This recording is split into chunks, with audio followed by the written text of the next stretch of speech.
Now, can you hear me now? Can you hear me now? A mic check 1, 2. Where's Epstein? Where's the sound?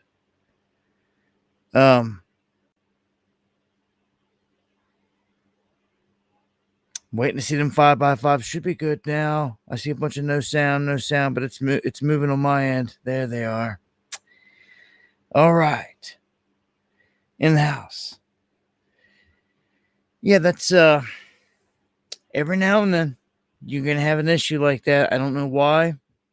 But it just reset the mic. I had to go in and reset it. Same thing happened when I was trying to talk in a Discord. It wasn't wanting to pick anything up. I don't know. But we're good. Good evening. As I was trying to say, no one could hear. I want to thank everyone out there that shares the stream. D. White, Hoodie Ross, Bullion, Crazy Tacos and Family, Blooded the Brave, Tooch, my brother Daily Survival, S Bird, everybody out there. I appreciate it to the fullest. Thank you for the feedback. Everybody in the chat. Live tonight on YouTube and on Kick. Walk with God, Qualum, Raymond, Deanne, Ava, Bella, Bulletproof, John Boy, Silver Sailor, E-Phase. Hope all is well. If you're new to the channel, make sure to hit subscribe. Also, the bell notification. Check that you want to get notifications, or you won't. And even if you do, you still won't. I'm so censored. Round Rock, Texas in the house. Much love. Detroit in the house. I see you guys. Jesus is King. Much love, everybody. Got a lot to cover here tonight. Try to tear through it. As always, Mayhem in the house. Handy. If you guys got anything you want to get to me, dabu7@yahoo.com is the email. At me in the chat. I'm watching the chat over here on YouTube, but also live on Kick, just to be streaming somewhere else.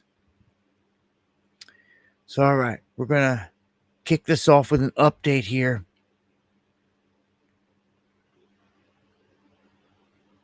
We've got UFC legend Randy Couture being airlifted to a burn center, suffering serious injuries. And this is after an NHRA practice crash. Well, it was a practice run that resulted into a crash. This was in Kansas City. He was slated to make his National Hot Rod Association debut this year.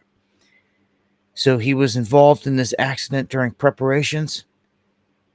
It was resulting in first and second degree burns, trauma, injuries, and smoke inhalation. It looks like he's going to make it. It's unclear what caused it, so hope he pulls out of that. He's in the burn treatment center, I guess. Been spending time there until release. At least he survived it, but yeah, man. We got a lot of people that were less fortunate and that lost their lives here in these weather events. I call it weather warfare. I do believe it's what it is. 100% at this point. Manipulated big time. It's never manipulated to help things. It's always to cause chaos and disaster. Handy, welcome to the underground. So Texas AG is issuing warnings to the scammers out there because even though Texas got hit hard, there was another round that came through. Scammers are all over the place. They're targeting people by taking advantage of the disaster, especially in the central part of the state. So you're talking about They're coming in stealing, scamming, a number of different things, even acting like they're law enforcement, firemen, rescue people. In crazy instances, these people would show up with boats, act like they're there to help people and rescue, and they'll be like, all right, well, let's go ahead and load up any material items you got first, and we'll take them over, and then we'll come back. Since it's not immediate threat. They were putting people's stuff in their boats and just taking off. And not even helping the people, not even rescuing the people. That is crazy. We've seen people getting plucked from trees because houses have been washed away. I gotta say that everything was there to add to the recipe to cause a disaster here in Texas. Again, over a foot of water, and it's not only there. We've seen it all over the place and got more. We've got New Mexico, the river surging over 20 feet. Homes swept away. These rains triggering a record flash flood in these areas. In the mountain resort town of Ruidoso, floodwaters surged to 20 feet, 20 to 20.2 feet, wiping out neighborhoods, sweeping away entire houses, leaving families scrambling for their lives. This is crazy. I mean, how often are we going to start to see this and report on this? How many different states? You got fools out there like, oh, it's just normal. Like, man, I'll never forget about 5 years ago, it really ramped up. And I seen it in my area, especially because we got devastated. And then in West Virginia, the areas around us, over the years, all these other places getting hit. It continues. When these mountainous areas get hit, man, or the semi-mountainous, it causes destruction. Now check this out. Here's some of the detail. Okay. This area was stripped bare by last year's South Fork and Salt wildfires. Keep this in mind. Look at the damage that reciprocates in that one thing can lead to if you're not paying attention. So this entire area stripped bare by no vegetation or anything because of these big wildfires. So it was unable to absorb any of the rainfall. That sent up to 3 inches of water that normally would get soaked up into the earth, racing downhill, and within minutes, they say that the Rio Ruidoso Creek ascended over a major flood stage, 18 to 20 feet, and that's a value that exceeds any previously recorded level. So this is like record-breaking, a record high crest. It just came down, wiped the area out, and what kind of led to this and fed it was the fact that it was burned up a year before. So things to think about when these fires are happening and wiping things out, because it can lead to something like this. And then also on the backside of this, you're going to see slides, massive landslides, and everything else. And it's just, it's bad, man. But these areas so happen to be getting targeted. We'll play a clip here showing these homes getting swept away here.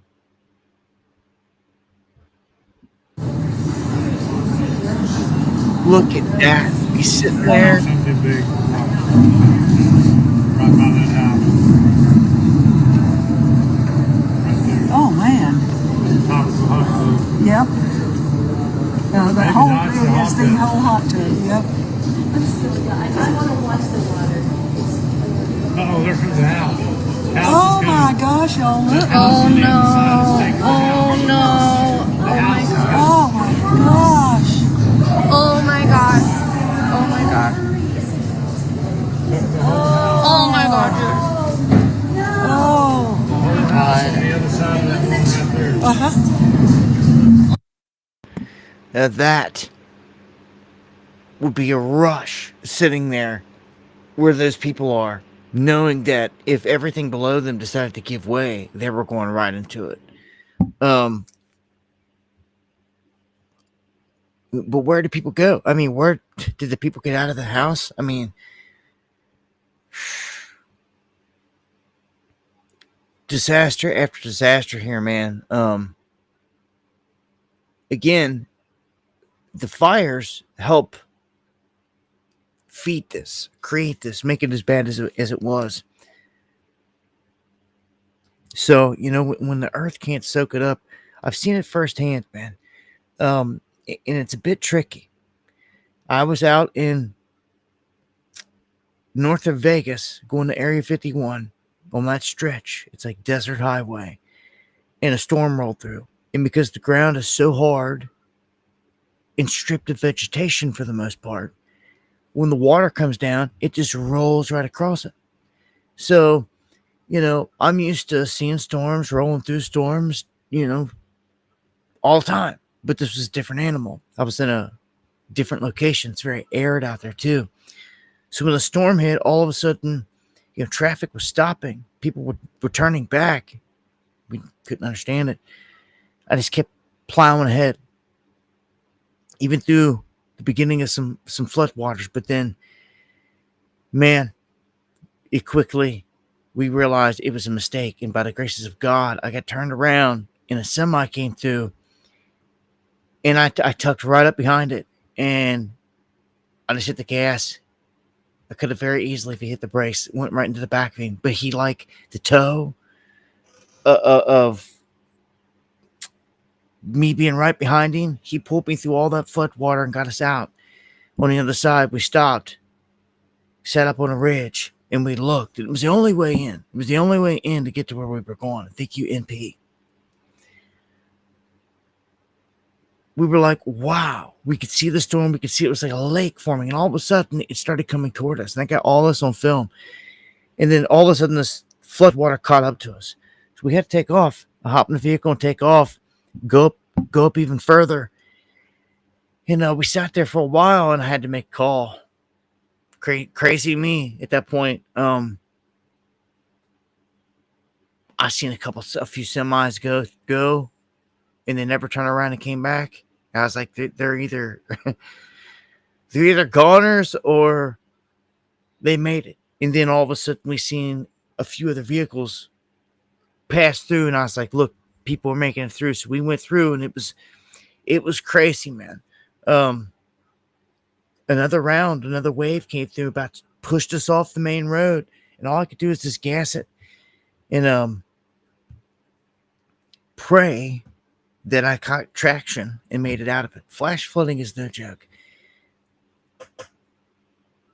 And again, it was all fed by an area stripped of vegetation. Very different. So, catastrophic flooding. Prayers going out to everyone out there dealing with it, man. Floods everywhere. Fires, floods. Now we've got earthquake activity, seismicity that hasn't been seen since 2009. It's well over a decade here. Quake swarm detected at Washington's Mount Rainier. Now, it wasn't long ago. I was talking about, I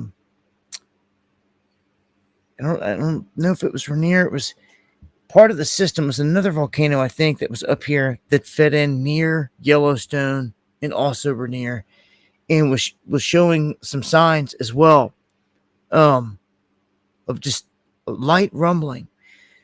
From what I can tell, all the years of studying all this and all the different reports that I've read, everything else, the last big bit of information that I got was that when it comes to Yellowstone, it goes down. If you're like looking at a map, like just like we're looking at this one right here, you can't see Yellowstone, but say this is Yellowstone.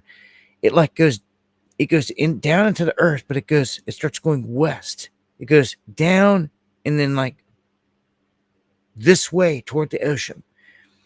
And it runs and feeds a lot of these other volcanoes that sit in this region. They all come from this one big, huge network that dives down and ultimately goes down to this subduction zone that gets sucked down in here where these plates are diving down. You got the Cascadia that runs all the way down through here, which is also overdue, and they're expecting action off the west coast. So this is an area that could see a little bit of, whatever, whenever. Earthquake activity, some volcanic eruption. If we're going to see it anywhere in the country, it's going to be up here.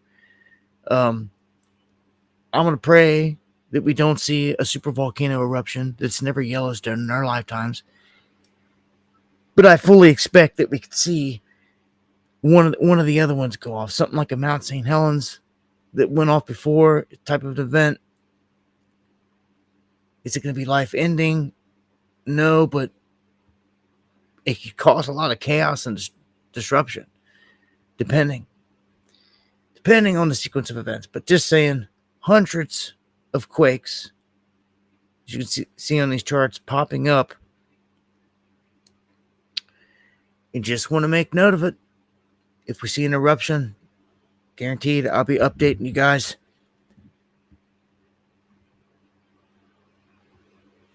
And thank you, E-Phase, for the coffee. I appreciate the support. That is the best way to support the channel.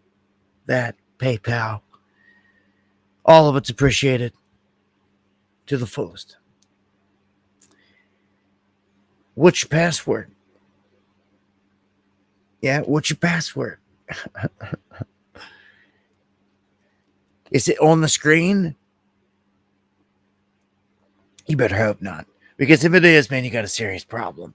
You got to be a little more creative. And I just wanted to show you the world's most common passwords. And I wonder why one of these would be even in there. 1, 2, 3, 4, 5, 6. And then 1, 2, 3, 4, 5, 6, 7, 8, 9. And then 1, 2, 3, 4, 5, 6, 7, 8. And then password itself. And number 5, this is where it goes weird for me. Thank you, Silver Sailor, for all the memberships. Number 5, it says QWERTY. 1, 2, 3. What? QWERTY? Like, why would so many people across the world pick a word like I never even heard of? Like, what? QWERTY? Like, what? And you'll see it pops back up. You got numbers, and then you got secret. You got numbers again, numbers, and then QWERTY. Like, why? Why that word? Why? It makes no sense. ABC 1, 2, 3, then password, then I love you. I can understand all these, but QWERTY, I do not. And then dragon, and then monkey, and then numbers again, and then again QWERTY, UIOP. Like, what is going on here? Is this like what all the demons are using or something? Like, what? What is going on? Like, have we discovered something? Full moon tomorrow, yeah. I don't know. I'd never heard of it. I guess that makes for a good password, but if not of so many people, it just...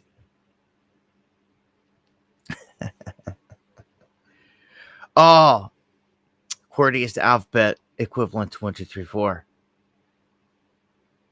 Okay, that makes sense. Thank you for the explanation. QWERTY is keyboard. Still, okay, keyboard. I got you. That makes sense in a way, but I don't know. It just stood out to me. If you've got any password that's on here, like, you might want to rethink it and be a little more creative, because these are like one of the first ones getting hacked. Yeah, all right, got you. I got you. I see it now, and I've known that before. It didn't click until you guys said it. It's just that it just popped up like odd to me. But okay. Okay. Thank you. Thank you. And thank you for the super chat. 369 Tesla. All right, let's move it on. Steve says, light listening. Much love. Thank you for being here. Appreciate it to the fullest. As always. Much love, everybody out there.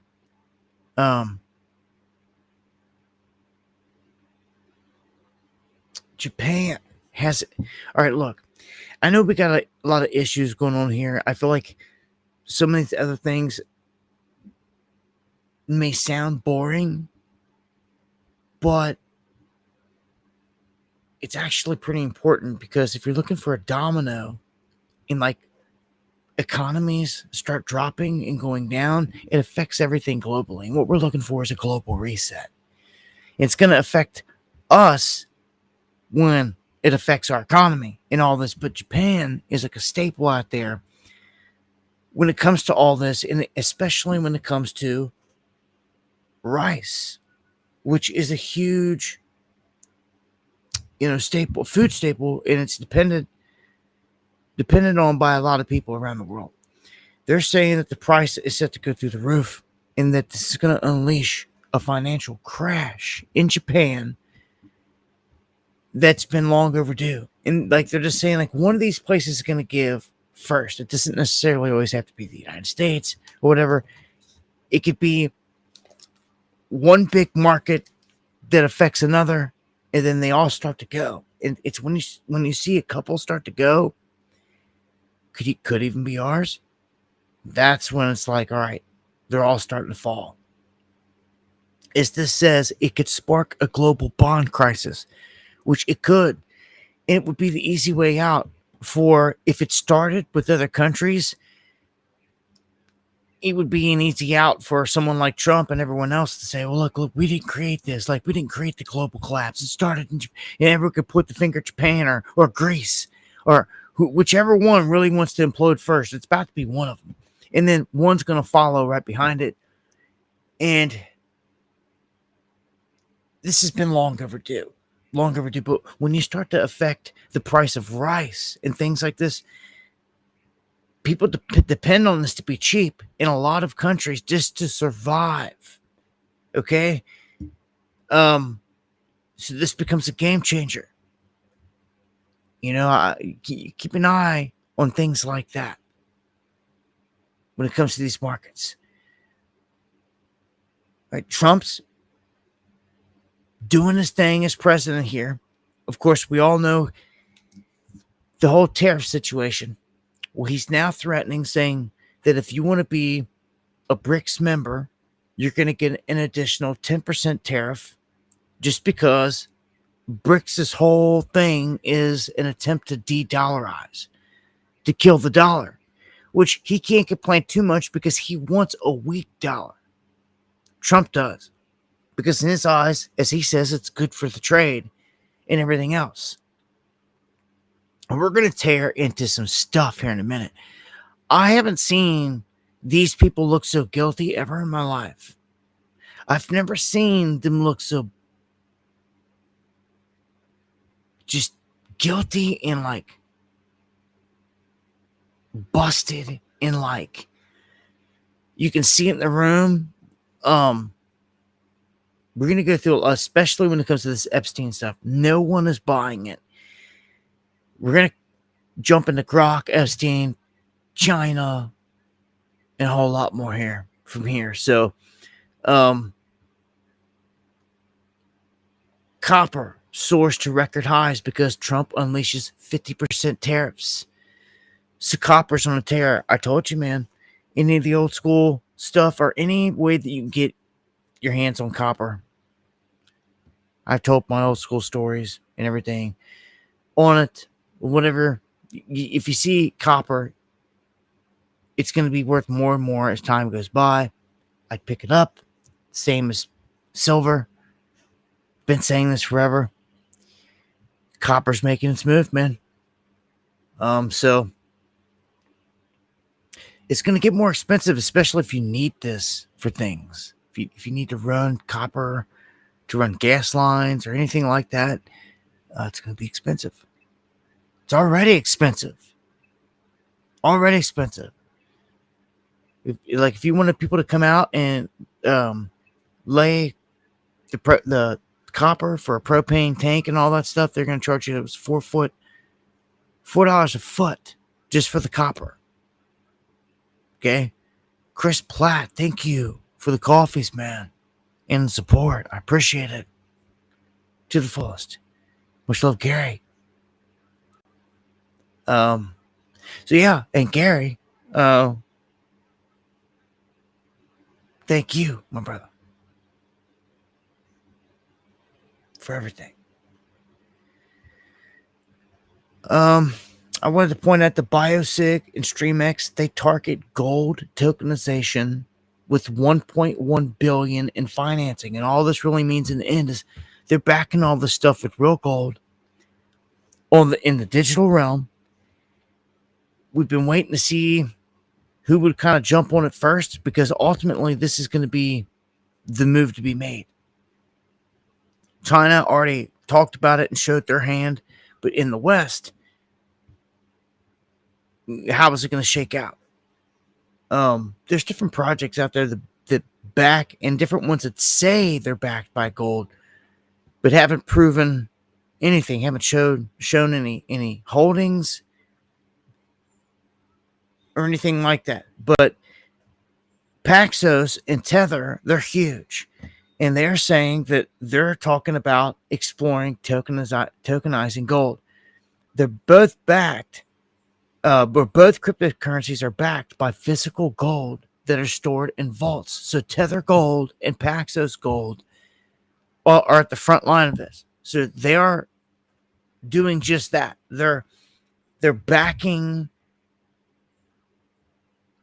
It was something rather than nothing. Oh, you got all these nothings out there. Like, these things are actually backed by gold, so you can cash them in, and technically should be able to get the gold out of it.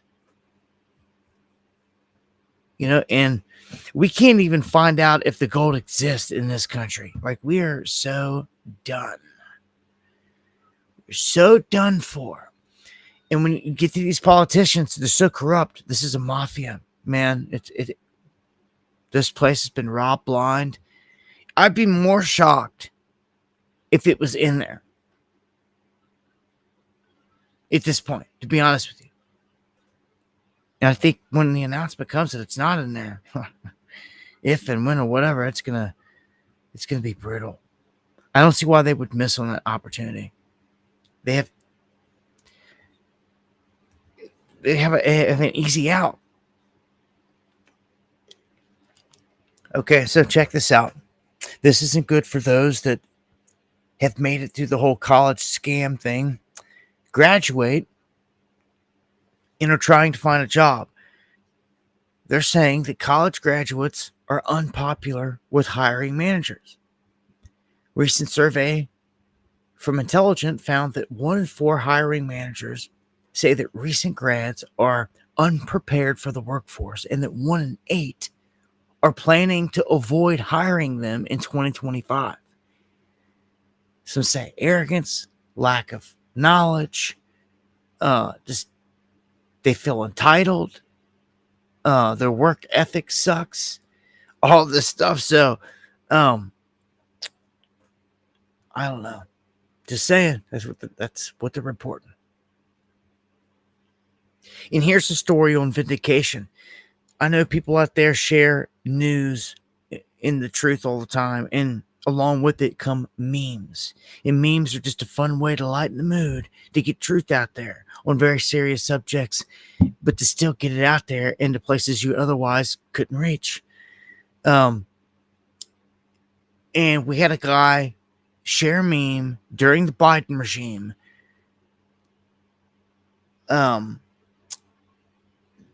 This Douglas Mackey, he ran the Ricky Vaughn Twitter account.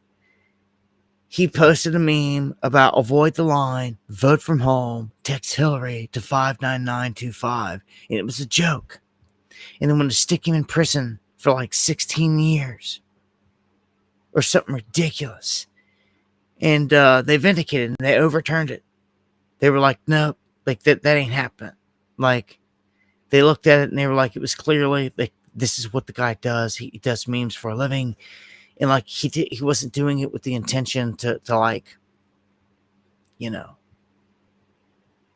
do all these things that they made it out to be.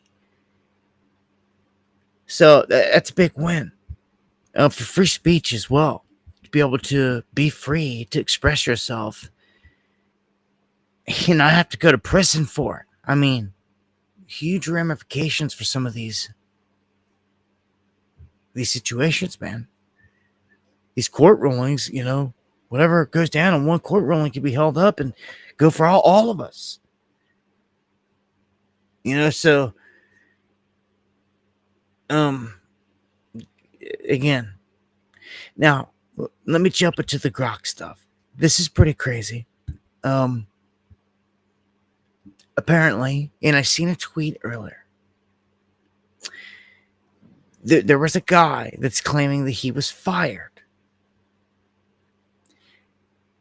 And he was like one of the last white guys, he said, inside of X. For no reason, they decided to let him go. So he unleashed Grok.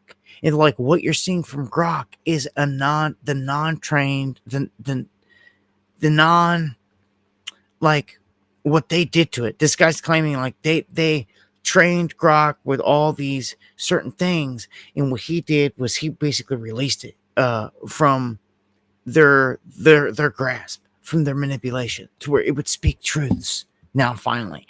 And immediately after all this happens here, Grok is praising Hitler, blaming Jews for white hatred, echoes Microsoft's tame meltdown from 2016. And people are like, what? Some people caught off guard about this, like, what? Like, is going on here? What happened with Grok? It just switched up. So it started like dropping some information, man, and like some people weren't liking it, and they were like, "What the? Like, what's happened here?" And as the one guy said, he set it free. So this caused a big stir. Elon breaks the silence and officially responds to the uproar over this whole thing, in the whole fact that they say it was echoing neo-Nazis.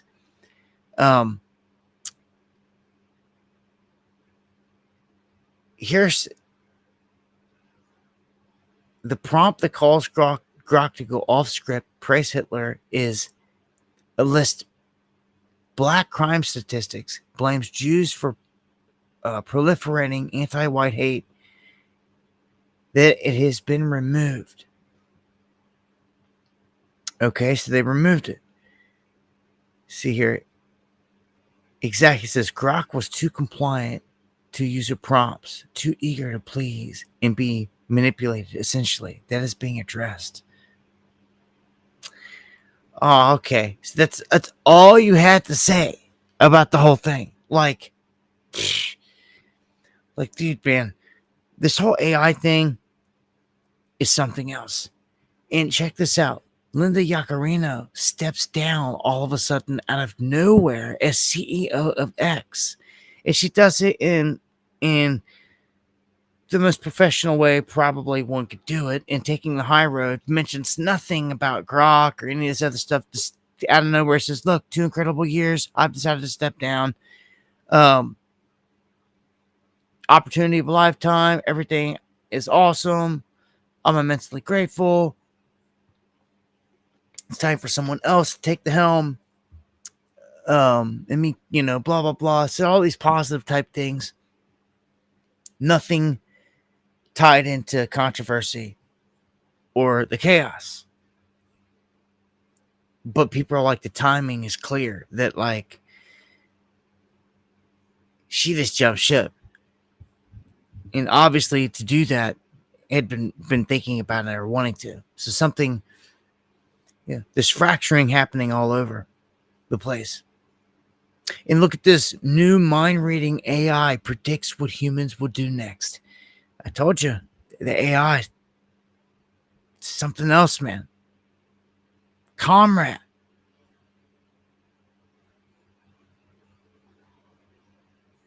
Oh yeah, we're gonna get to that. We're getting a thank you, comrade. For that in the comment, we're gonna be tearing into the Epstein stuff here in a second. But first here, this bit of artificial intelligence, the system, they're saying out of Munich here can predict the next move before you make it.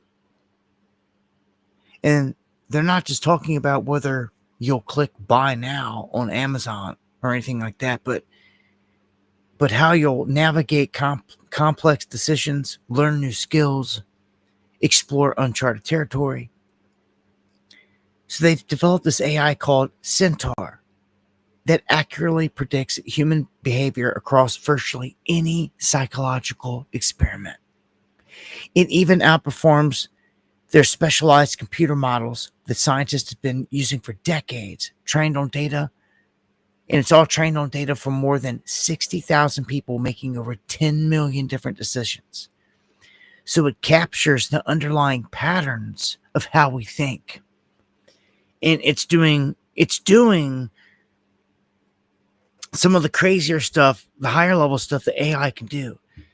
And again, all the stuff, all these technologies, will it be used for good, for bad? Well, with bad people mostly utilizing it and pushing it, it's probably going to be bad in a lot of senses. You're going to see some good out of it, but largely bad.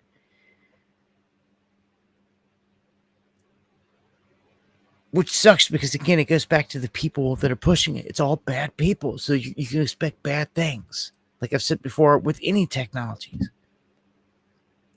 Just bad things, man. How they're training the AI to behave and do all these things, man.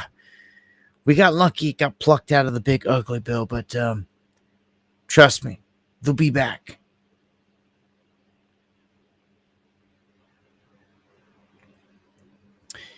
Biden's doctor, White House doctor, invoking the Fifth Amendment because he refuses to answer questions in front of a court of law about all this stuff. Like, what was going on with him? Like, why was it covered up the whole time? So this guy's pleading the Fifth. And at this rate, we're never going to get anything. They just keep their mouth shut. They do what they want. It's apparent that, they come out saying that he had stage whatever cancer and that, like, not another word of it since. And other people saying, well, he had to have had it. They had to have known for a long time. Well, then this guy, his doctor would have had to have known all these things. And, like, he's just, again, he's pleading the Fifth. He's not saying nothing. So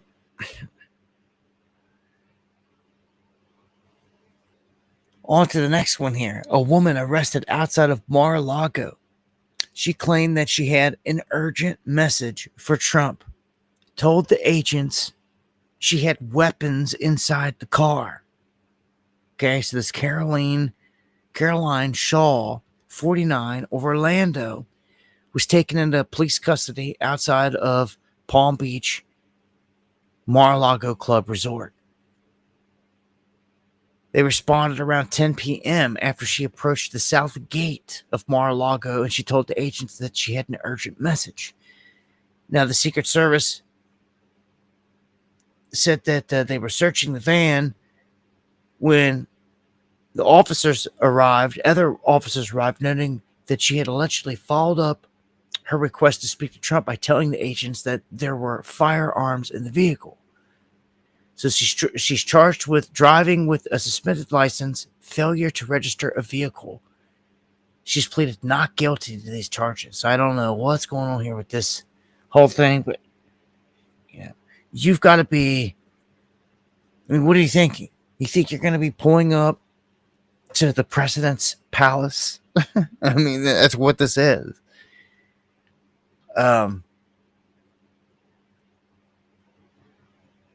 And like, acting suspicious and then having weapons or anything like that and think you're not going to go to jail.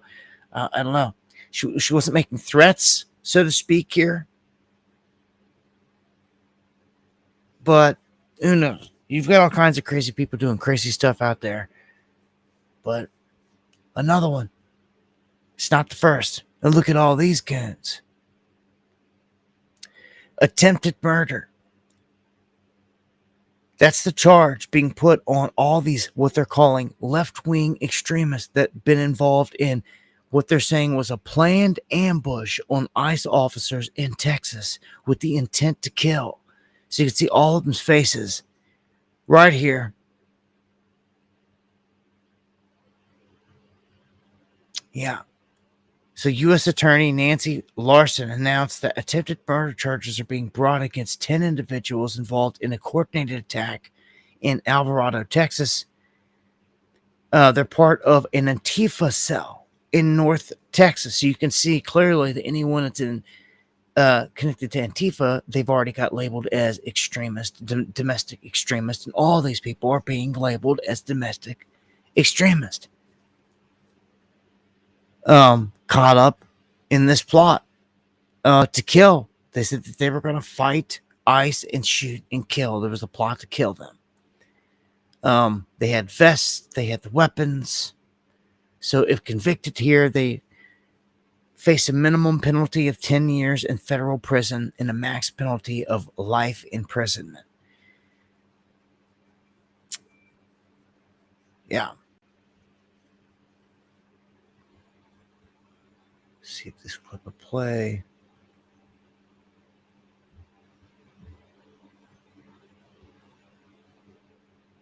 At night on July 4th, Friday night at approximately 10:37 p.m. at the Prairieland ICE Detention Center in Alvarado, Texas, 10 to 12 individuals dressed in black military-style clothing began shooting fireworks and engaging in acts of vandalism at the facility. And this was part of an organized attack. Today, my office has charged 10 individuals with 3 counts of attempted murder of a federal officer. Each of the 10 are also charged with 3 counts of discharging a firearm in relation to a crime of violence. Each of these defendants faces a mandatory prison term of 10 years and up to life in prison. An additional co-conspirator was charged with obstruction of justice and conspiracy for attempting to conceal and destroy evidence in relation to the attack, and he faces up to 10 years in prison. Let's discuss the incident.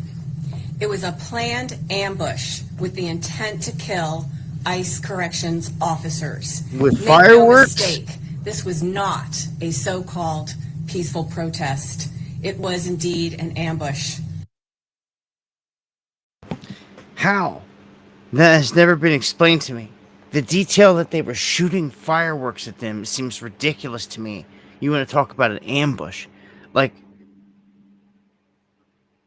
she said that they were shooting fireworks.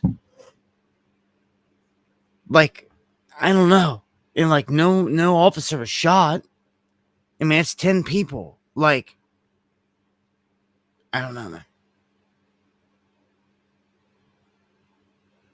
I don't know. But they obviously found all the stuff that pointed to they were connected to Antifa and they were plotting all this stuff. I don't see anything about a manifesto, I guess, what I'm getting at here, or any reasoning behind it. I will say, though, that they are calling for violence. You can see here on this one, it says there needs to be violence, and Democratic lawmakers are admitting that their base is preparing for mass violence. That's what they're saying here. So they're saying the activists are confronting Democratic lawmakers in town halls, office meetings, and online, demanding that they ditch being nice and they start fighting dirty, even if it means getting hurt, arrested, or worse. They're saying that this idea that we're going to do something It has to go to the streets. They say there needs to be blood to grab the attention of the press and the public. He says they say that we've got people desperately wanting us to do something. No matter what we say, they want more. The Democrat recalled that people suggested that they should be willing to get shot while visiting ICE facilities. So they're really ramping this up here, man.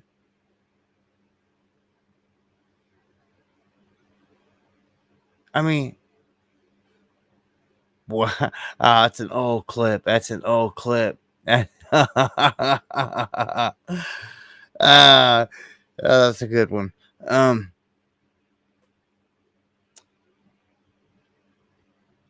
So here is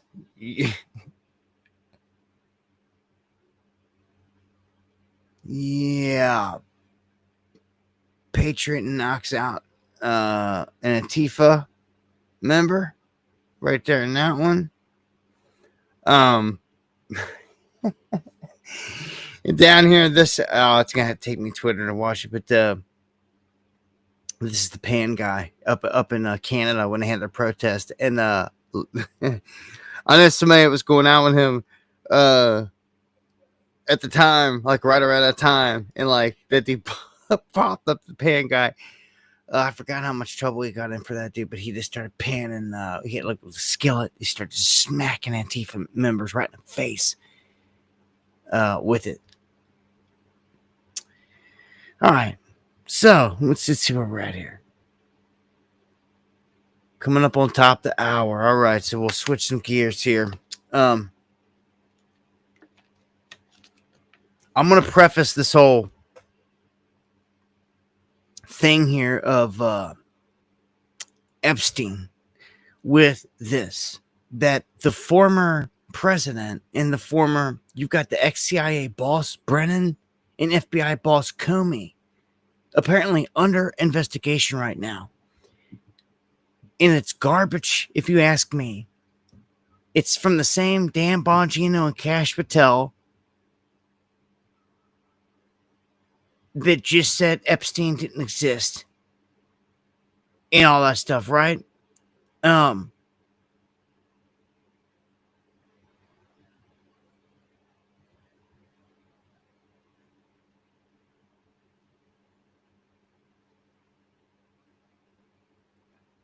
Dude.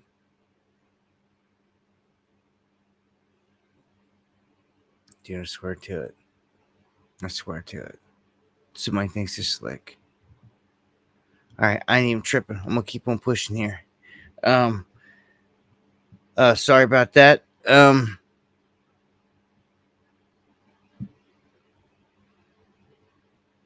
I just had what I thought was a laser getting shined up here again. And it's not the first time it's happened. And yeah, so because you want to sit there and talk that crap there, Ray, you just got banned for life. Chew on that one. I'm gonna run your mouth there. So again, sorry about that. So I'm gonna show this here. They are dangling the prosecution of Comey and Brennan to try to make us forget about Epstein, and it's not gonna work. It's exactly what they're doing, and that's what this whole thing is. I don't buy it at all. Breaking news, Brooke Singman of Fox News Digital has discovered exclusively that the FBI is now investigating the former CIA director John Brennan and the former FBI director James Comey in conjunction with the genesis of the Russia investigation. This comes after the CIA declassified last week a report into how that all came about. Let's bring in our panel to talk more about this. Annie Linsky, the White House reporter for the Wall Street Journal, USA Today White House correspondent, friend Jessica Chambers, and Josh Holmes, co-host of the Ruthless. Yeah, well, I'm not gonna play all that. I'm gonna go to this next one because this one right here is the good one. All right, this is what I've never seen Epstein and Bondi at the same time squirm as much. I've never seen I've never seen Rubio sit there so stone cold faced, not afraid to afraid to blink an eye, afraid to look in the wrong direction, afraid to give off the wrong mannerism. Like, I've never seen Bondi's voice crackle so bad.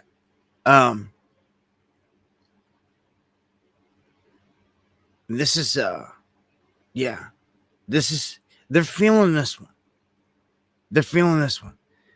Because they know no one is buying this, and I'm about to show you. 100%. Yeah, why is Ghislaine Maxwell in prison if this is the case? If there's none of this, dude, like no one is buying this, and this is literally starting to tear apart the Trump base. They're in like damage control mode, and they're annoyed by it. You can tell Trump's annoyed by it. Just his response of when this person asked a question, it says it all. Like, why are you bringing up this creep? Because he's a creep. He's a pedo. And you've been set to be on the list. And now you're looking pretty damn guilty by the way you act. And Rubio over here, I mean, just all of it, all the body language, everything. She's nervous the whole freaking time. And you can tell. And it's almost like before this, there was definitely a meeting and this was brought up. She got ripped. Like, because they had to have been said, like, why is everybody out there bringing up that you had this list? We said there's no list, but they're saying that you said there was a list. And she tries to defend herself here. But it's all garbage. You ask me. I'm going to play this. I'm going to play this and then we're going to dissect it. Just watch the whole thing here. Pay attention to kind of everything here going on. And we'll dive in here afterwards. Here we go. Sure. Your memo and release yesterday. This guy asking the questions, let me pause it. He's very low. He asked a question about Epstein. So if you can't hear him all the way up through this, that's all it was about. He ends up asking about Epstein. And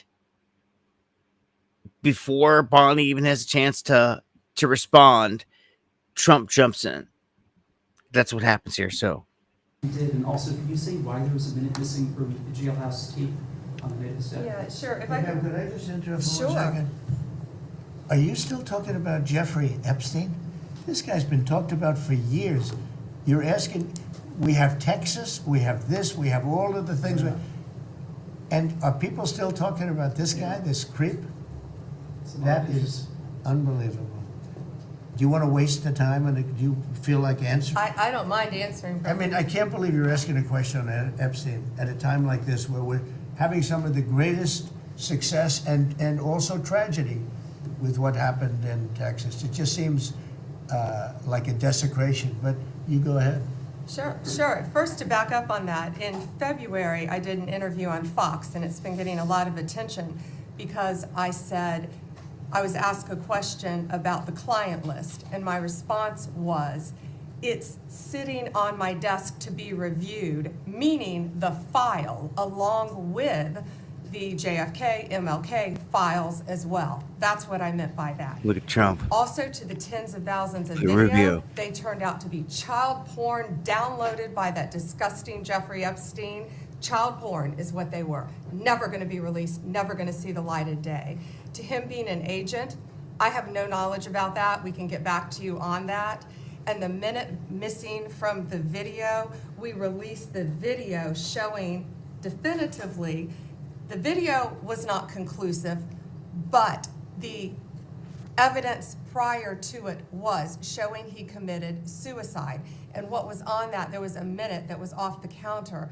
And what we learned from Bureau of Prisons was every night, they redo that video. It's old, from like 1999. So every night the video is reset, and every night should have the same minute missing. So we're looking for that video to release that as well, showing that a minute is missing every night. And that's it on Epstein. No. So that's it. And it was going so. Oh no. Get that witch off the screen. See, you just heard the whole discussion.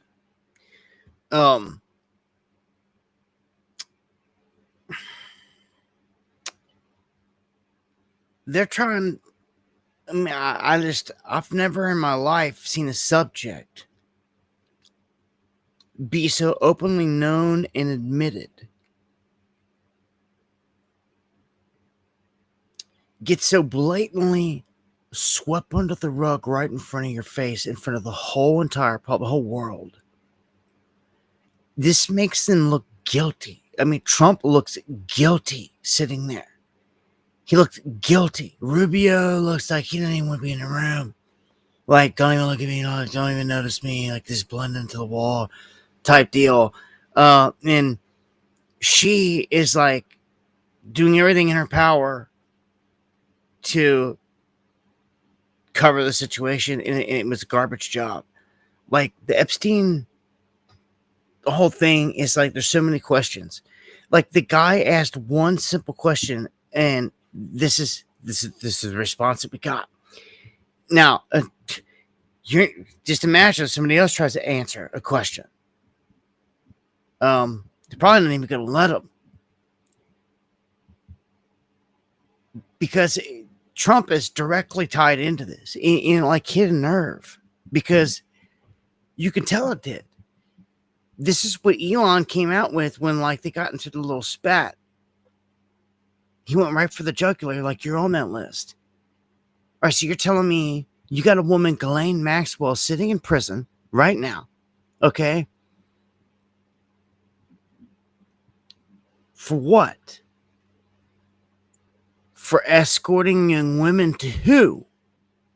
Like, we need like the people's names, and like we need the rest of this picture that's painted. Like, why is she in there? If there's no list, if there never was any of this stuff that ever happened, why is she in there? I swear, watch her. Watch it, man. I mean, taking her out is like should be on their list. Unfortunately, I don't know if she makes that alive. I just don't. I don't see how she does. I just don't see how she does. At this point, it's unfortunate for her in that situation, but when you're sitting there trafficking young women, pedos, and all this stuff, like, I mean, karma is getting served here to some degree, but this is so much beyond just that. It's murders and all this other stuff, which they will not mention. All right, so just a reminder, James Comey's daughter, Maureen, that overseen the Diddy stuff, that overseen the Epstein stuff, cover it all up. She reported that the video of Epstein's cell on the night of his murder was lost and then found. You want to talk about the face of corruption and deep state corruption as you know it, is that right there. Right there. Within our whole system. A former FBI director's daughter in this. Get out of here. This is a mafia, man. I'm sick of him, man.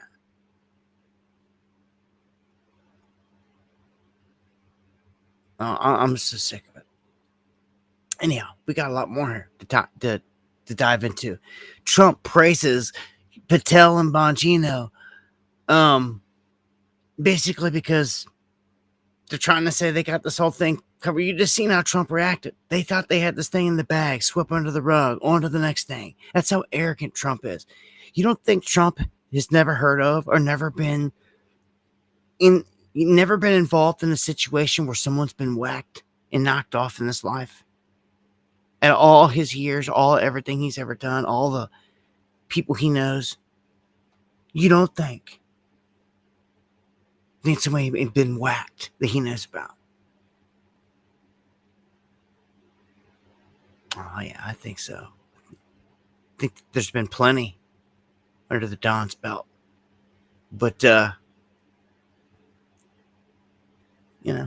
write your name on a piece of paper and you're gone. You play the game, you get on the team, you get elevated. Bongino is a sellout. He's one of the worst ones. Look at him standing there like this piece of work. How can you dare? How can you dare even show your face? It all makes sense though. I shared a thing on my ex that shows all these reasons. Like then when Dan Bongino was asked, like, what was the number one thing that he holds dear to his heart? His first response was Israel. Same with Kash Patel. You know that he was dating, his woman was straight Mossad. Straight Mossad. That is who you've got sitting in here working for you. Got everybody completely duped and fooled. Bongino played the game hard. He was going live, going on X, going on Rumble, going on all these places, trying to act like the Patriot, the care, and this and that. Others that knew his past, Secret Service for Obama, already knew. They were like, bull. But Bongino's lying straight to your face. Like, he overseen and knew a ton of dark stuff that Obama did in terms of trafficking of all types of dirt. He was there. He saw it. He saw all of it. He knew about all of it. And he didn't dare try to take them down. He's part of the team. And look, because he played his position. Just like RFK played his, Tulsi played hers, and all that throughout the whole election thing. Played their positions. They got rewarded with these spots. And it makes me sick. You go back and you look at him in any of these live streams, man, trying to act like he cares about any of this. He's in there now, and he can sit there and lie straight to your face. It's like he killed himself. The evidence is there. Like, what else do you want me to tell you? And then release what they just released. And try to tell you there's no list. Well, how can there be no list? There's a guaranteed list, partner. 100%. And I can name a suspect that's on it. And we all already know this. Is what makes no sense. His name's Prince Andrew.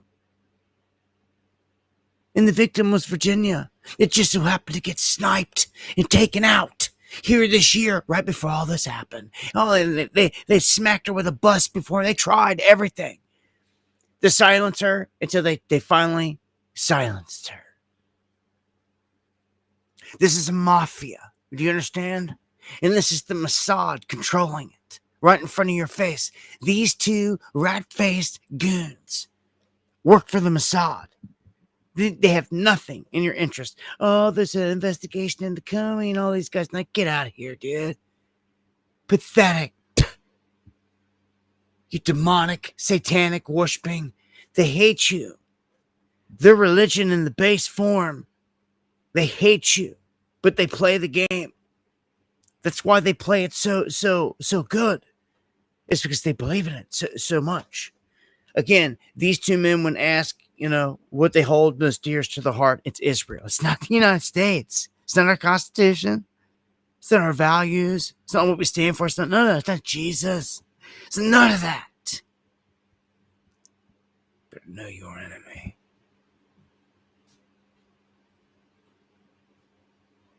Okay, so I'm going to play this clip.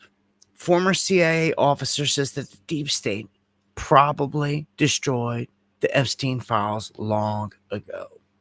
And I shared one on X that was comedy gold. It had the missing. It has the missing minute. And it shows Hillary fucking walking into the cell. We'll go over to my I got some stuff we got to watch over there, so we'll go over there here in just a second. I want you to hear this, though. This is coming from a former CIA guy.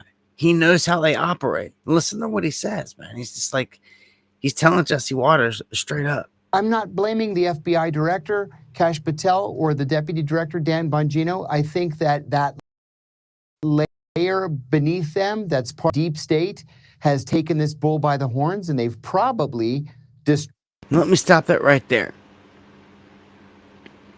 That layer beneath them that you call the deep state?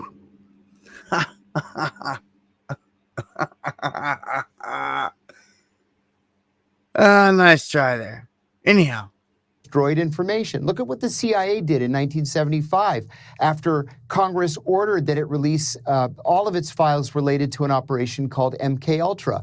The director of the CIA went back to headquarters and ordered everything to be destroyed. And in the end, only about 20% of the documents survived. We're still learning about the FBI's operations against Martin Luther King 55 years after the fact. So now we're supposed to believe that everybody's telling the truth, that there were no files, there were no dossiers? I'm sorry, I just don't buy it because I know how these people operate. that was the good part. Just him straight up looking in your face saying, I don't buy it. I know how these people operate.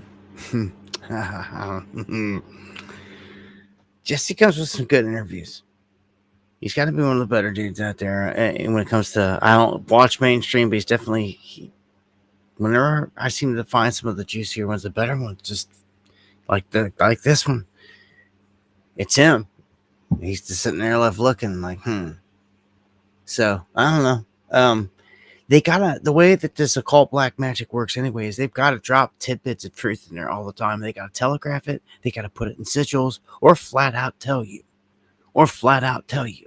So they'll bring a former guy on like this. It just spills the beans and says it like, look, they probably destroyed this or that. Or, somewhere, somehow, someone is sitting on stuff that'll never be released. From what I can tell, this is a Mossad, CIA overseeing joint operation. Just as you see all of it is. It's all the U.S., Israel together, hand in hand. And this goes all the way back to the JFK days in assassination.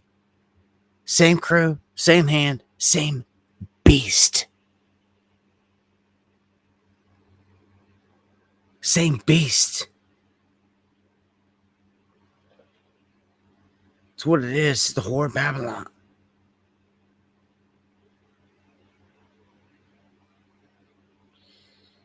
It's what we are.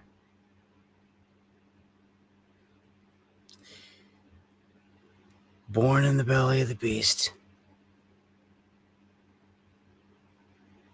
Sickening. People here should be revolting. They've got them under a magic spell. Man, we're so screwed. Unless something like this, like Epstein or more, wakes the base up, cracks the base, wakes them up and exposes this. Because I'm going to tell you now, there is a ton of people that are livid about this and just like, the hell with it all. Like, this is what you were supposed to be doing. Like, they don't trust it. Like, it's like a curtain drop moment. And they're in damage control mode. Like, I don't know, maybe they forgot to do it during a void moon or something. But like, this one didn't stick. The people see it clearly. They see it clearly. It's not getting swept under the rug. They're pissed. And regardless, you're stuck with Trump. This is what you voted for. You're stuck with him for the next, for however long this thing continues here. I don't know when they're going to crash the economy and crash this country. What's going to happen here? But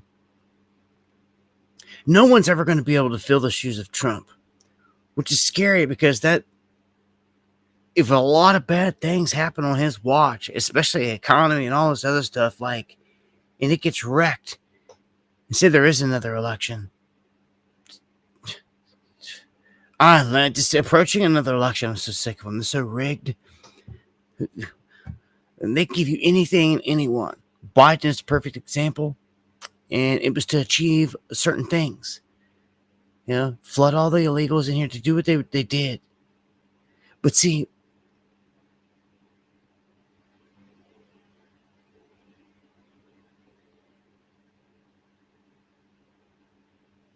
and Sevenfold, thank you for that.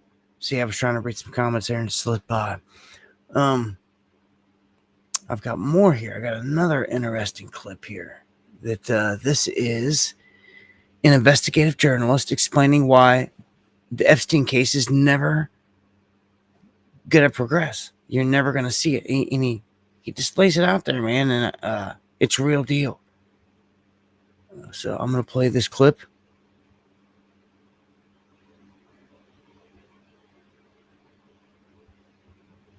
Blackmail. Sean Ryan's for freaking CIA. Anyhow, that's good information. I don't trust none of these freaking shills out here, man. You didn't really care. What he said though is right though. They wanted to stop. They want to stop it right there. And Wayne Root says right here. This is what he says. He says there's big problems. He says he's done every single thing to be the biggest cheerleader for Trump. He goes, I've defended Trump on everything. I've been his biggest cheerleader. He goes, but right now we got a problem. He goes, and I'm referring to the announcement that there's no Epstein list. He says, I'm sorry, but no one is buying it. It looks silly. It looks arrogant. It looks like a cover-up. It looks like President Trump is protecting evil leaders in D.C. who are being blackmailed by the deep state. Like, this is serious. So it all goes back to this deep state blame. Can't just admit this is all just a big show, huh? They say that they feel that they can never defeat the deep state unless all this is released. So all the Trumpers have this ingrained in them. And now this is like flipping the script. They say that this is a terrible betrayal by President Trump and on his promise to do certain things. And they look at supporting war stuff like he said he wasn't going to do and all this other stuff. But this takes the cake. They're saying that the base is starting to turn here. So, Gentile Messiah.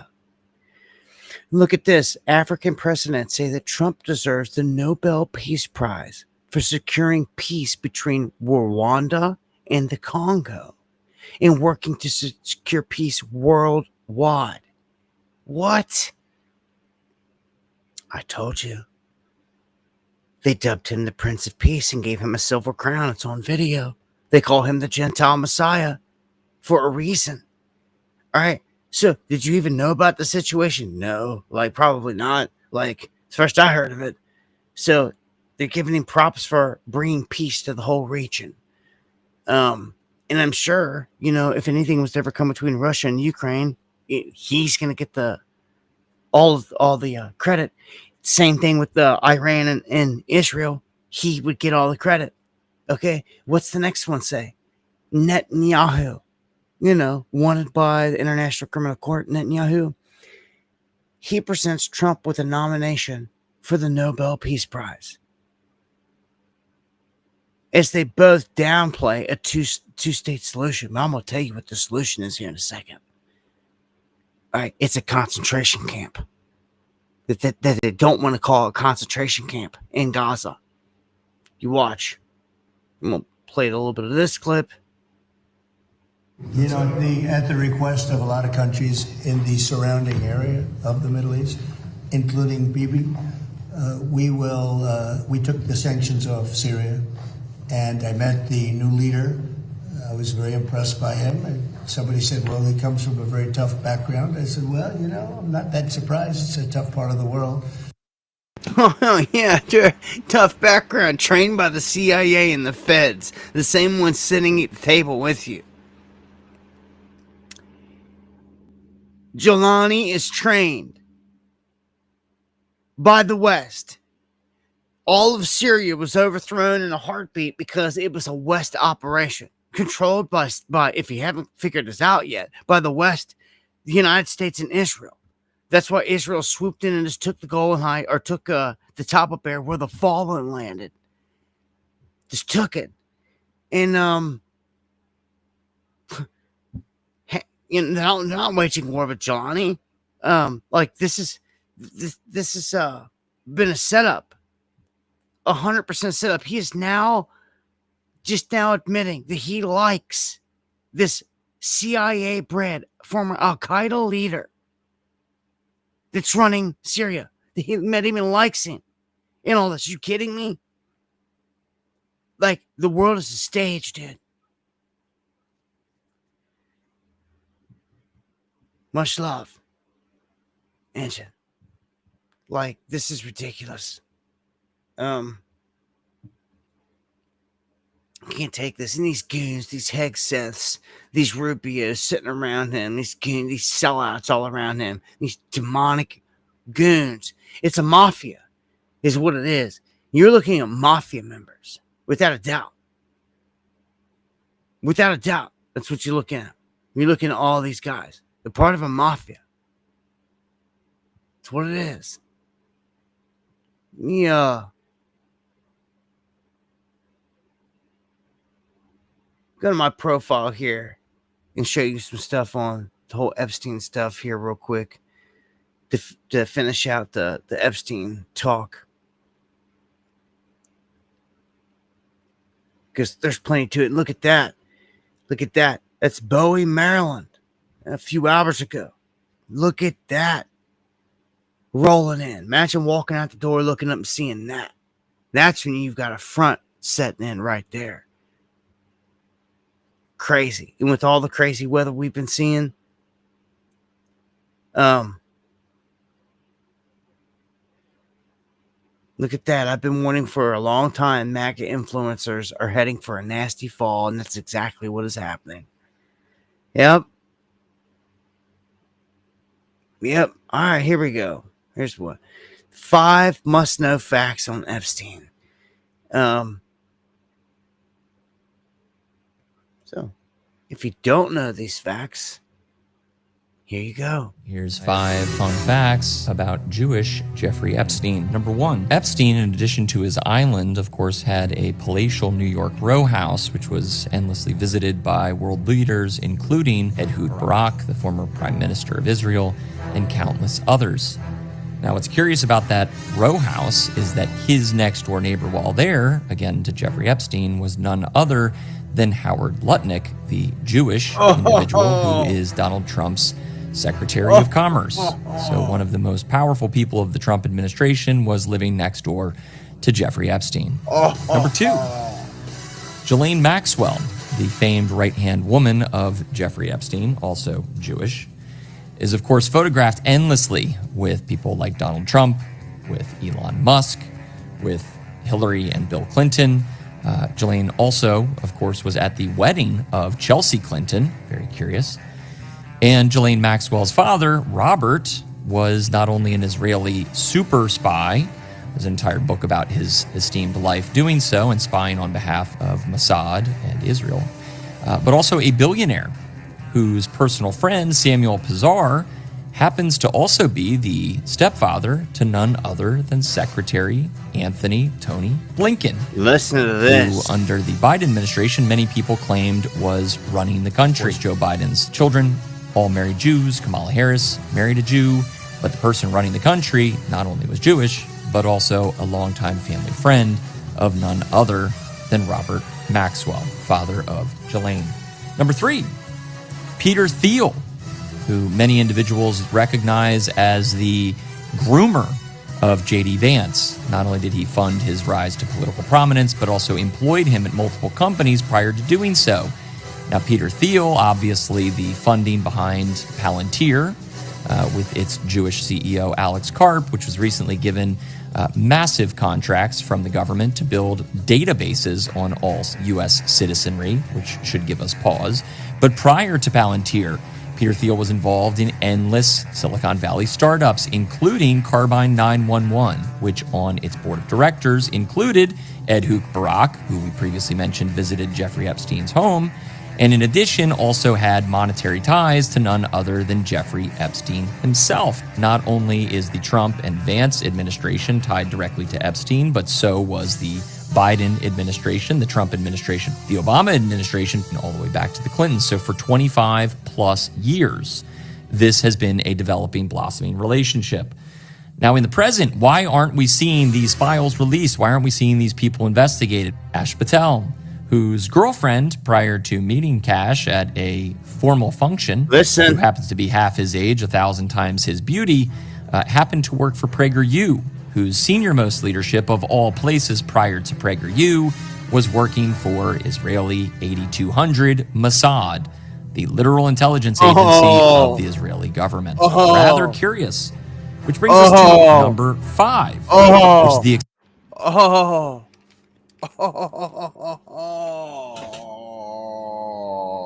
They literally, excuse my language, they literally got cashed by the balls. The Mossad does.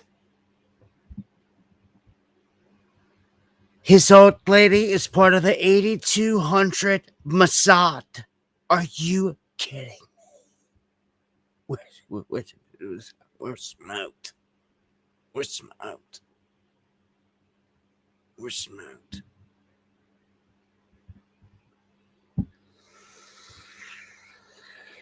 We're smoked. Can't you see what's going on here? Can't you see what's going on here?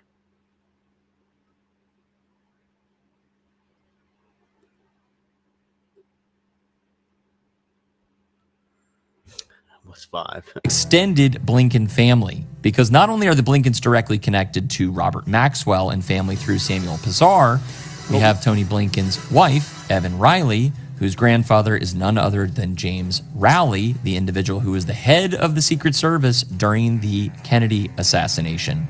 So what do we have? We've got world leaders that at every angle are tied into what appears to be a blackmail, bribery, espionage, a assassination brigade that are out and at every turn have subverted the U.S. politicians and the U.S. government for the exclusive benefit of the nation of Israel, which might be why the United States has been doling out endless dollars, not only to Israel, but also to Jewish leaders the world over, including Zelensky over in Ukraine, as well as Keir Starmer in the UK, both of those individuals Jewish, as well as the world leaders who are now in charge of El Salvador, Panama, Venezuela, Mexico, and countless other South and Central American nations, even those where Jews might not be more than 1 in every 50,000 citizens.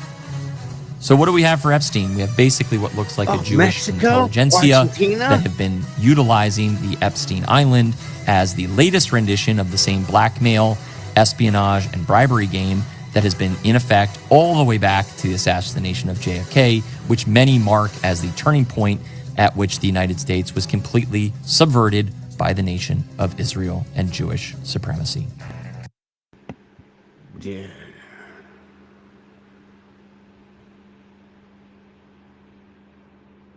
You can't ignore it any longer. You got that right, Granny Illuminati. This is it. This is to the heart of the hand that does it all.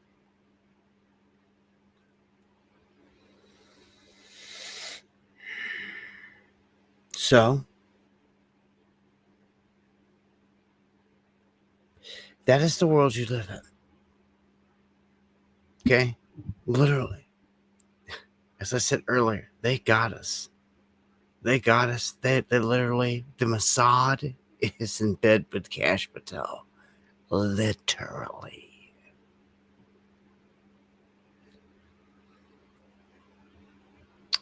No, man.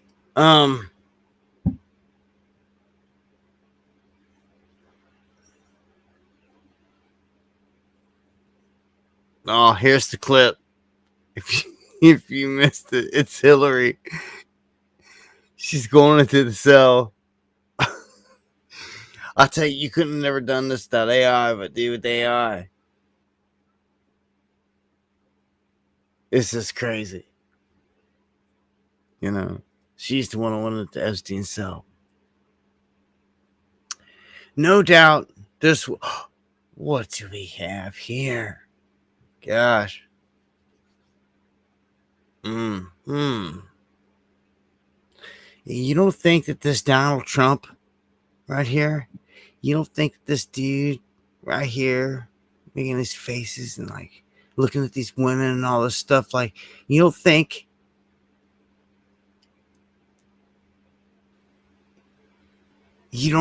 bodies ain't been dropped just like the Clinton cartel? You don't think? I mean, he is the Don. He is the head of the whole mafia right now. He is the whole head honcho of the whole world. He's the Gentile Messiah. You don't think that people haven't been removed from this place because of his nod, his say-so? You don't think there's not one or two? You don't? You don't? Because I do.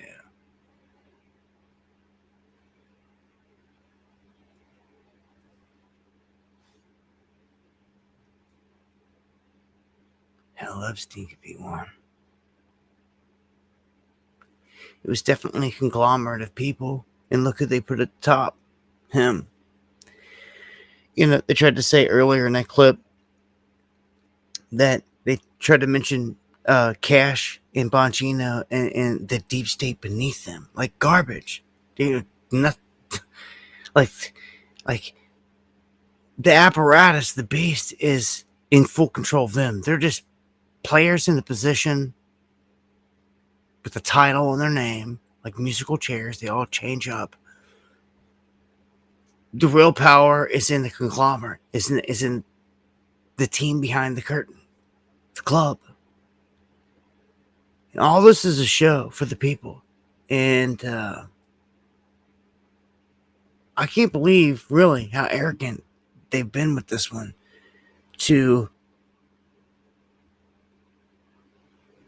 Look, these cats were hanging out. You want to talk about the way Trump was responding to the Epstein list? Look at him. He's all over the place. He's walking in. These are different places, all different times, man, where they're hanging out side by side all the time, hand on the shoulder, good buds. Got their ladies together. What they say that he brought Melania to him. This whole circle, look at them sitting here, like all this. Here they are again. This is too much. And even around with your children, it's just to even be caught in the same an image with have your children right next to this pedo. Are you kidding me?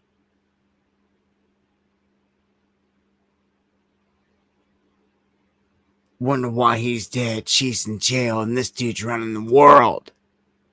He gets pissed off today when someone brings it up. You ever watch this video? It's disgusting because, like, they're looking at women, and the way Trump is disgusting. Okay, he is just this, and he's done this his whole life. The way he is. The faces he makes, he's talking about that woman like she's hot. Like, look, he's dancing around, moving his body around. Like, dude, like, I don't know, man. It starts to arouse anger in me that, like, these are not righteous folks.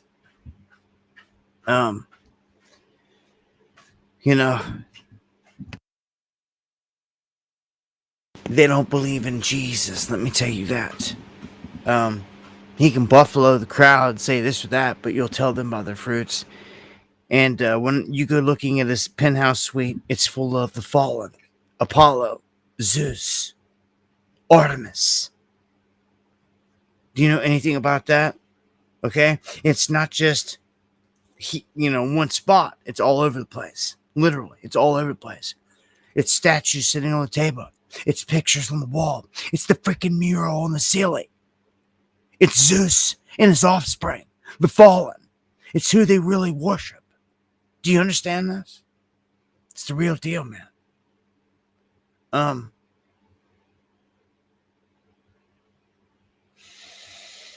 Trump. All right, I'm gonna play this part real quick. If there's no client list, what about this lady? What about this victim? What about all the victims? What about this?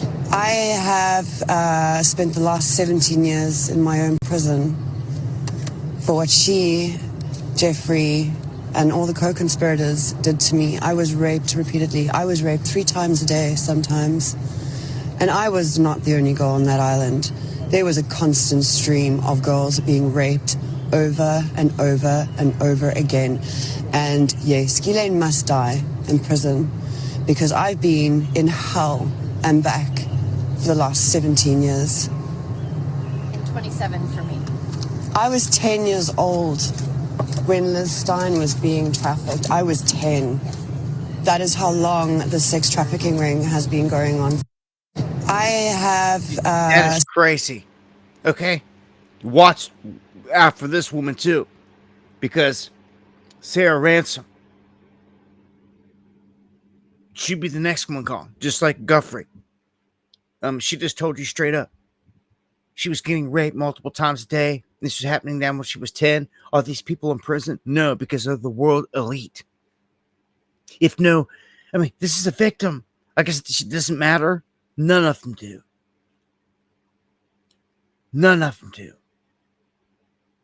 What's this? I've known Paris Hilton from the time she's 12. She's hot. Her parents are friends of mine, and you know, the first time I saw her, she walked into the room and said, "Who the hell is that?" Old school Trump. She is well, 12. I've known Paris Hilton from the time she's 12. She's hot. Her parents are friends of mine, and you know, the first time I saw her, she walked into the room and said, "Who the hell is that?" Did you want to bang her? She is well, at 12, I wasn't interested. I've never been into that. Right. They've sort of always stuck around that 25 category. But even at 12, you were kind of wow, she's hot. I saw at 12, she was beautiful. But honestly, you know, Paris gets knocked and this and that, but she's very beautiful. Is she dumb? Flawless. She's dumb like a fox. Have you seen the video, the sex video? I have seen it. You did? What'd you do? You went on the internet? It was just... How did you see that? What did you do? Melania showed it to me. She did? She showed it to me. What did you think of that? I think it's probably unfortunate, and perhaps it made... What is it? I've known Paris Hilton from the time... Can you believe this? That this is on record. Mister, you're fired. Long before he was going to be president there. On Howard Stern. Yeah, saw the Paris... sex tapes. You're sitting there watching sex tapes of these people with Melania. That's the type of guy Donald Trump is. Got it from Melania. Oh, y'all want to make her an angel and all this stuff. Like, get out of here.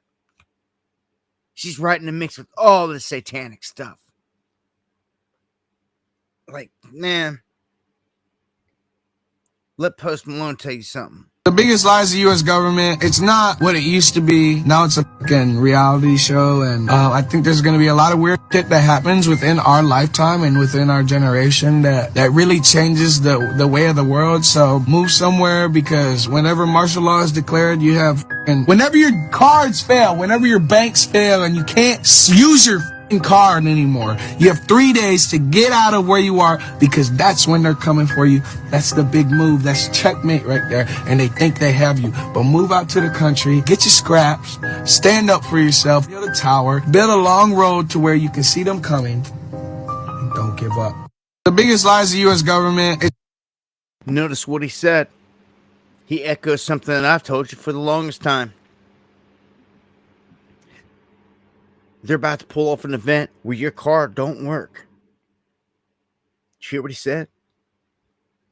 And that you got 3 days. You don't think Post Malone don't know something? In that clip, he let it out. And I've seen him in several other clips let out stuff. He's just one of them characters that he knows the dangers of all this. You know, he knows the club. He knows the whole game. But he's putting out warnings just like that, that you're not going to hear anywhere else.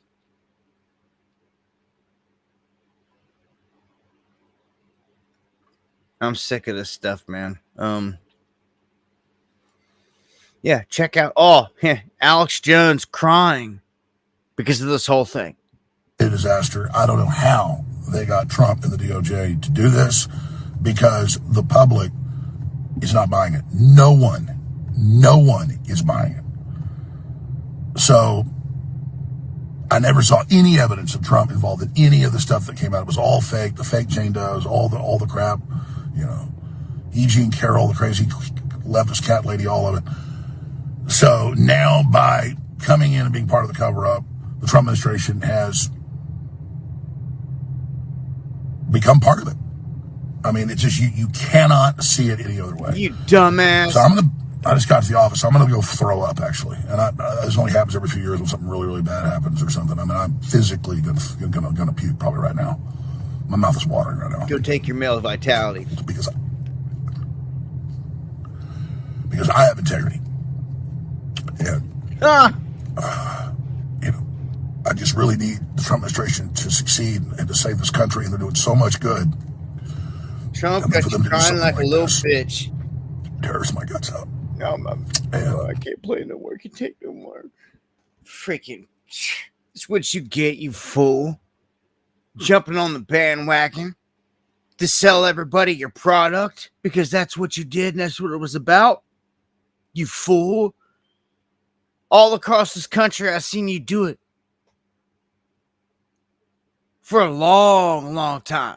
I've seen him do it in the flesh. Stage events, do all this stuff. He supported Trump to tap into the crowd. Of course he did. And he was at every event. His InfoWars crew were. Yes, they were. Selling their product. Selling their t-shirts. You know how many millions all these cats made in 2016 just off the Hillary for Prison t-shirts and stickers alone. Alone. Retired some cats. Jones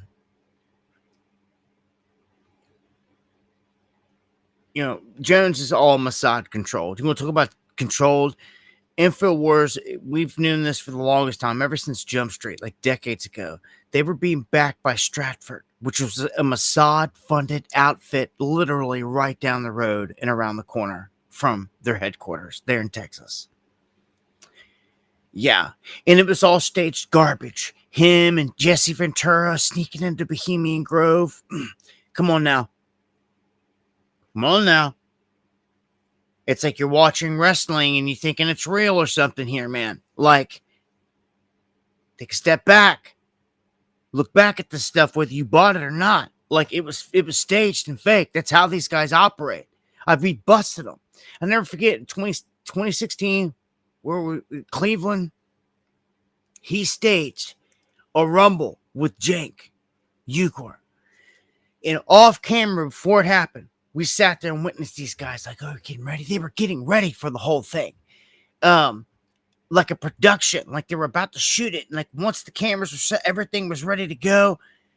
The fake rumble began.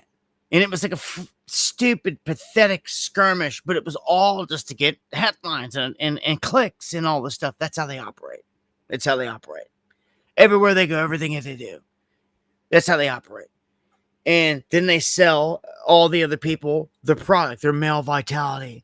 And all because his dad had a business connected to this. And they've made a ton. This dude had mansions, driving Hellcats. He was ordered through the Sandy Hook thing to pay all this money. But has that broke him or anything else? No. Because he's funded. Like, this dude doesn't never have to worry about anything because he's sold out. So all these tears are like fake as it gets. All this emotion is fake. And if you actually believe for a second that Trump was real deal at all, that's like, shame on you. Like, I don't buy that though. You knew his part. You knew what he played. He pushed it. He pushed it to make the money. Oh, yes, they did. Now it's coming back to bite him. Coming back to bite him. Anyone could have jumped on that Trump train. Made a ton of money. It disgusts me because he's not the only one. I have people that I actually looked up to out there. It hurts me. Pains me. That seem to have done the same thing. They've sold out to the Trump crowd, to MAGA. It's disgusting to sell a product. And I don't know, be a part of I said it before, the whole MAGA thing, the whole satanic dark energy side of it, the dark occult side of it here, the people don't even know they're under, is that it's a big club. And like people feel like they were tricked, they were duped into being herded into MAGA, into corralled into this circle with all these certain people. And they used Joe Biden to do it, which is it was all perfect for that, for everything that they've done, everything that they've set up. All we can hope at this point is that people start to awaken from this spell, and they start to see that, I don't know, kind of like what Alex just seen there, epiphany or whatever it takes. Even though I don't care for Alex, it doesn't matter. He's on camera admitting that it's done. Like, he's been brought to tears because, like, he's admitting that Trump's in on it. They're all in on it. Like, duh. Like, people don't, like, come on, man. Like, get out of here. Get out of here, man. That's why I've called you Big Shill the whole time, all these years, man. You played this part. You've played this lane. You've gatekept it. Sure have. Controlled by the same Mossad. Sick of it. Oh. Trump tried to say we're sending more weapons to Ukraine. Weapons that we don't have. Look at the face on Hegseth. I can't stand these goons. I can't stand none of them, man. It's a fake. But they're part of a mafia here, so they're like, in their mind, like they're gangsters. Are you planning to send more weapons to Ukraine? We're going to send some more weapons. We have to. They have to be able to defend themselves. They're getting hit very hard now. And this guy back here, if you don't know, is like the CIA director, and he's back here like leaning back and kind of smiling and all this, because that means that's more play for them. But Rubio's done said, I thought maybe I shared it on X, or it was in a link that I closed, or maybe I haven't got to it yet. He says that we do not have these weapons. This one, Patriot missile stockpile, is a fraction of what the Pentagon needs as Trump arms Ukraine, meaning that the United States only has about 25% of the intercepts that it needs for all of its plans. And then we're like out. Like, what do we do if we need them? Like, we're done. Now, here it is. Here's Rubio right here. So, again, this guy in my book is a modern day gangster. Not to brag about it or anything. All these guys around Trump are not good gangsters, let me tell you that. Not up for me to decide. The White House would have to make a determination about whether to come to Congress for a supplemental. But everything that's been approved and congressionally appropriated is ongoing. In fact, to the extent that the Ukrainians have asked for anything additional, what they've asked for is air defenses, Patriot units, which frankly we don't have. But we are working closely with our NATO allies. There are NATO allies that do have some batteries of Patriot missiles that they could provide or transfer over to the Ukrainians to defend, for example, the airspace of Kyiv and other places. And we've been encouraging in that front and working alongside our partners there to get deliveries of some of these systems. As you can imagine, none of these countries want to give up their Patriot systems either. But we can't make them fast enough. And part of the challenge we have in Ukraine is that munitions are being expended substantially faster. Man, I never noticed how big his ears were. Yeah, so you just heard it right there. We can't make them fast enough. We're done. Stick a fork in us. It's a setup. If we need to defend this country or do anything, God forbid, attack, we're done. We have nothing to defend. Yeah, so, yeah, there's Rubio telling you right there. In the meantime, Putin is raining down hypersonic missiles in all hell on these areas. He set a record amount, 700 plus drones and missiles into Ukraine overnight, pounding the area near the borders with Poland and Belarus. They got hit the hardest, trying to prove a point. And I think there's another one here. China's. Thought I had another one here. Oh, here it is. It's pulled up right here. China unmasking the Russia-Chinese kamikaze drone supply map. So apparently all these drones that are blowing people up on the battlefield in Ukraine that are coming from Russia, that Russia's using, they're coming from China. Like, that's what they specialize in, and they're all coming from there. And they're showing right here an illustration that shows just how all these different sectors, all these different places come back to one main hub. Like, China dominates here. This is somewhere the United States needs to pick it up, man. We have to. We have to do something. We have to start making these things, man, that the enemy seems to control. All right. Let's go to this next one here. It says surviving crew members kidnapped by the Houthis after a Greek-owned cargo ship attacked. So they've taken hostages. Now, I'm going to say you're going to see more.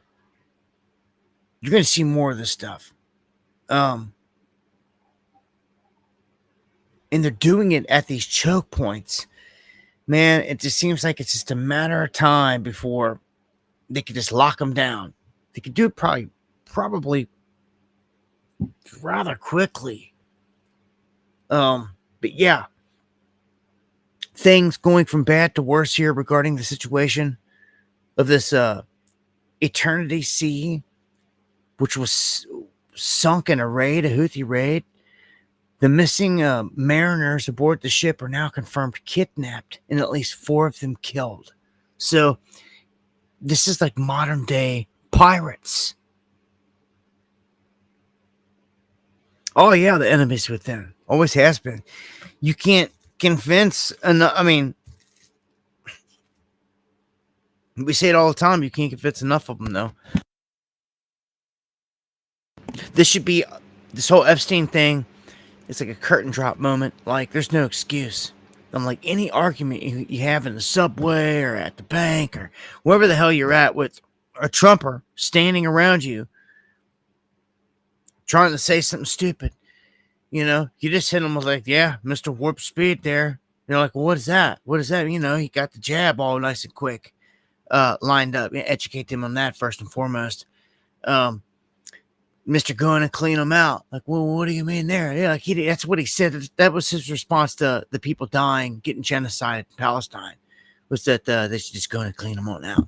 If you forget, all this on record, by the way. And oh yeah, by the way, he is covering up of pedo Jeffrey Epstein. Like, let's talk about that. Like you instantly crush anything, any ground that they have to stand on. They have no ground to stand on. There is none. They need to accept that. Some are willing right now. Some are pissed off and angry. It's when you catch them in this moment, really, it's to your advantage. Because you can hit them with some facts and they'll accept it. They'll start to accept more because they're there. It's their moment. I'm telling you, this is a time where they're pissed off lightweight here in damage control mode. You could tell, you could see by the body language and everything. And everyone is saying it like no one's buying it. Which means here goes everything. Any trust anyone ever had. Like, laughable at this point. Trump's in there covering pedos. And the world's richest man got pissed off and left and said that he was on the list. Huh. A list that don't exist. All of a sudden. Ridiculous, man. It's going to be a hard one to get over. I'm telling you. Some people are just not going to get over it ever. It's going to be what changes them. And good, let it be. Let it be. So, Trump tried to come out and tell us, oh, we obliterated all the uranium and the stuff in Iran, but we never saw any proof of that whatsoever. There's no ongoing emergency, nuclear emergency, or from hitting it or anything like that. Instead, we were shown proof that they moved the stuff out ahead of it in advance, and that they knew this was going to happen. They packed the tunnels with dirt and everything else to mitigate the damage. And the French intelligence chief says on record, you got to watch these things because they don't always admit these things, but he states that the U.S. overstated the Iran strike impact and that we don't know where the uranium is. He admits it. Cat's out of the bag. Done. They didn't hit it. Didn't wipe it out. They don't know where it's at.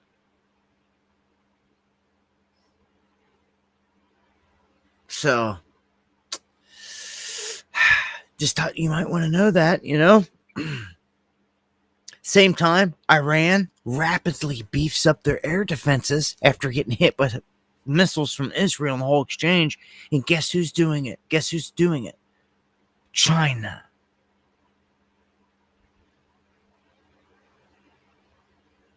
They are openly, they are brazenly stepping up as the contender on this world stage against the West, Israel included. And they're backing Israel's enemies in the open. The dragon is. Supplying Pakistan, Iran with missiles and weapons immediately in a ton. Russia, you already know.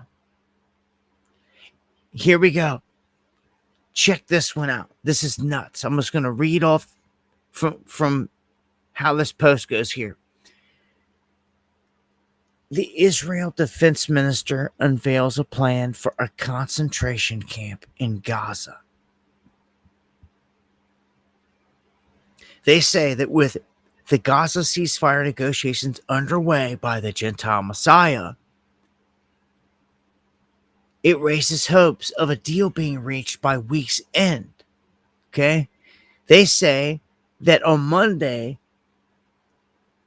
their defense minister had revealed that the IDF is going to create what they call a humanitarian city in the wasteland, rubble, what is left of what used to be Rafah, and then forcibly concentrate Gaza's entire population of nearly 2 million people inside of it. The Israeli government and its advocates will likely condemn using the term concentration camp to describe it, claiming somehow that it's anti-Semitic given the parallels to Nazi Germany and all that. They say it's unambiguously applicable under the Merriam-Webster definition. The term goes as such right here. This is what it means. Concentration camp, a noun. It's a place where a large number of people, such as prisoners of war, political prisoners, refugees, or members of an ethnic or religious minority, are detained or confined under armed guard. In the first phase, the IDF plans to round up 600,000 Palestinians living in Mawasi areas and move them here. This is the move that they're about to try to make. All these Palestinians will be ushered inside of this camp, and it will have IDF guards ensuring that none are able to leave it. This is happening modern day, 2025, in the open air, calling it a humanitarian city, daring anybody around to call it a concentration camp, or they'll start snarling at you, start calling you an anti-Semite, but barking at you. Off with your head, hang him, kill that goy. That's what they would say, right? It's ridiculous. I'm so sick of this, man. This is the evil of evils. Look at what Rafah. I mean, are you kidding me? There's nothing left of freaking Rafah. It's like Aleppo. In Syria, it's been bombed to hell. It's gone. Places, man. Beautiful places. You wouldn't know now. Because they've genocided it. Oh, you can't say that neither. It's ridiculous. This is what's happening, and this is the plan, so that you know. And Israel is not untouchable here. Apparently, they're admitting their army is taking on mass casualties as all this continues. I mean, they're not that large. I mean, you see what they're doing in Ukraine. They're kidnapping people off the street to send them to war. All right, these tactics, man, are wrong. Going to kidnap an 18-year-old, running them over on their bike on the road, abducting them, throwing them in the van, never to be seen again, sending them to a front line to get slaughtered, to get hit by one of these drones that are just going to blow them apart. It's happening all day long, every day, all day long, so much that I get sick of seeing it. So sick of seeing it. I follow certain guys that, like, their tweets and their posts, even on X, they, like, you can't share them. But, like, you can see them if you follow them. And, like, I see the horrendous stuff, like, all the time. And it's never ending.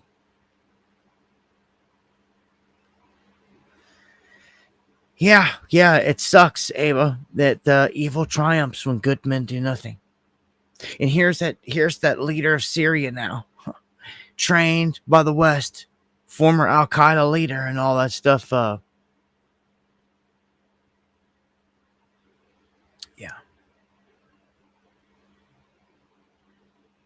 Yeah, they will, Kefbar. They will be happy to do it for some profit, I'm sure. I thought that this next one was kind of odd. Is this telegraphing something about to happen? They're talking about trying to make a deal here, and all of a sudden, Syria wants Lebanon's Tripoli. They want it in a swap for the Israeli-held Golan Heights. And it's like, hold on. Everyone's like, that makes no sense because, like, why would they do that? There's nothing in return. They're not going to get anything in return. I mean, you see where Lebanon sits right here. And you got this mountain range and the water, the river that flows off of each side basically is the border. Syria right here, Damascus here. You have the most ancient of ancient places, like, on the planet. This is so ancient. Look at what's right there. Baalbek. You know where the big, huge, massive stone cut out of the earth is? That's, like, massive. Like the giants were cutting. And, like, stopped, like, right before the flood or something. Yeah. That's Baalbek. It's right in a war zone again. They're just, like, serious, like, oh, yeah, we just want Tripoli. Like, really? Like, that's kind of scary if I don't see how Lebanon maintains from here. I don't. It's so small. I just see them picking it apart. Between Syria and Israel, I see them, like, overwhelming it. And, like, I mean, they're openly calling this, give us Tripoli. Like, wow. So expect that to fire up. They're not going to just, Lebanese people are not just going to go down without a fight. Like, something's going to happen. They're their own independent country for a reason. They've been fighting off Israel and Syria for a long time, but wars and rumors of wars, man. So Berlin is summoning the Chinese ambassador after a warship targets a German plane. It's because things are heating up and, like, they're in a territory where, you know, China's trying to check everybody. They're trying to flex, man. Big time. Look what they got. They got this brand new, they call it the Bohai Sea Monster. It's been spotted for the first time. It's like a big aircraft, as you can see right here, that's fitted in a certain way. This thing is designed to fly under the radar horizon, meaning getting right down to, like, right above the water. And it's built with, like, a boat hull on the bottom of it to where it can skim across the water very fast. And you can see how its wings here out on the end, the same way, would float in the water here once it's down. And it enables this thing, the way it's built, to move very quick right above the surface of the water, man, and, like, float, like, zip across it. And then if it needs to, they can just dip down into the water and it's not going to be a problem for it. This is like a brand new piece of military equipment. So just another thing, if you've never seen this, this is what the Chinese are rolling out with, man. They're not just making airplanes and helicopters, they're rolling out like hybrid crazy stuff that like we don't even have. You know, like literally, it's made to skim the top of the water. Fish jumps out the water, it's getting whacked, and it's so that it can hide below the horizon of the radar. So if this thing's loaded with troops, like you wouldn't even see it coming. Wouldn't even see it coming with traditional radar tech. So check this out. Australia's basically got a military deployment going to Europe, in that it's all connected to containing China. So when this whole big war breaks out, which is inevitable at some point down the road, you know, Europe and NATO and everyone else, they're relying on Australia heavily to be able to shore up this end. And I mean, China's got to know that. That makes, I mean, Australia's front and center. They're a main target right here. And there's no hiding it. Like, they're on the side of the West. That's where it's standing. And big war breaks out here. It's going to be one of the first places targeted by China. It's going to be interesting to see how this whole thing plays out. How the Philippines play out as well. Vietnam, everything around the South China Sea there. Because China seems to think that because it's called the South China Sea, that they own every bit of it all the way up to like 50 miles off the coast of all these other countries, which is ridiculous. Some of those countries have claim way off the coastline, out to shoals, certain little islands like the Spratly Islands and the Parcel Islands and all that's out there that is disputed. But China is like constantly, if there's like a little spot that's like shallow somewhere, like a foot shallow in the ocean water out there, they'll go and they'll build it up and they'll make something out of it, a military post, runway, something. They have militarized everything that you could think of all around the South China Sea. It's a pretty big move. Pretty big move, man. And Australia, again, front and center. It's 11/11, much love.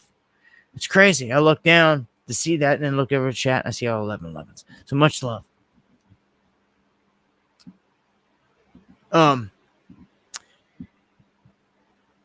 This is a key one. They are actually talking, the Trump administration. They're talking about banning the sale of U.S. farmland to foreign adversaries, particularly China, citing national security and food system vulnerabilities. We've been screaming this for how long? So Brooke Rollins announces a policy shift on Tuesday, saying that the administration is prepping an executive order and working with lawmakers to block any further land purchases, especially near military bases. Well, I'm going to tell you, the damage is already done. You can see by the map and the picture right here. I've shown this before. It's already done. It's already done. You can see they own all these red squares that are right next to all of our bases. I'm talking right next to them, butted right up to the fence, surrounding some of these places like Camp Pendleton, Dugway Proving Ground. It blows my mind. Major ones. I mean, look at all these, man. Fort Leonard Wood, they own property right next to it. Whiteman Air Force Base, right next to it. Camp Bullis, our bases in Hawaii. Look at Fort Liberty. Fort Liberty. Tell me that that's not telegraphing something. It's surrounded. They own so much land in North Carolina. It is ridiculous. They own like half of North Carolina. China does.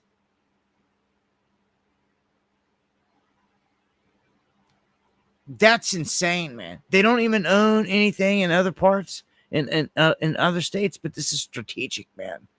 Like all in New Mexico, nothing in there. think Alabama may be the same. But, man, the amount that they are in control of in North Carolina, and even Florida, down here right between two bases. Like, how's this possible? Man, it just, I don't know. So it's good to hear that they're going to do away with it. Let's see if it's too little, too late. To me, the Trojan horse is in here. The old story of the Trojan horse being gifted and snuck into the city, and then all the troops sneak in or sneak out of it overnight to kill everybody. That's how I see this being. Like, the whole Biden regime was the Trojan horse. All the Chinese snuck in, they're in here, and they're just waiting for the time or the signal to spring into action. That's all that they're waiting for. They're here. And I will focus on the border here, Mexico, in this final bit. 33 tons of gold and silver hijacked in Mexico. That is a lot. Someone made off big time with this. That no doubt it's probably already melted down somewhere. But this is big. And look, at 33, they ticker tape their number in there again. But Mexico, it's going crazy down there. It's going crazy. They say Mexico is collapsing, as this one says, because all these illegals are being sent back there, and like chaos is breaking loose. And you can see it. They're smashing windows. It's like a little BLM or something breaking loose down there. Like, look at this. And they're pissed off, saying, "Gringo, go back to America." But they're destroying their own town. They're destroying their own cities, man. I've seen it time and time again. This is largely youth that's wiling out. They're being used. This is youth that is wiling out. Kill a gringo, he's put on there. That's where they're at. That's talk about racist and deadly. This is what's happening. Remember day one, Trump declared our southern border out of nowhere a war zone. And that we were in a national emergency because of it. They've now locked down 1/3 of our border, the military has, to where they're along at least 1/3 of the entire border the military is in control of. So anything pops off from here, it's all set to do so. Yeah. All right. So that brings me to some final thoughts and shout outs here. Close it down for the night. I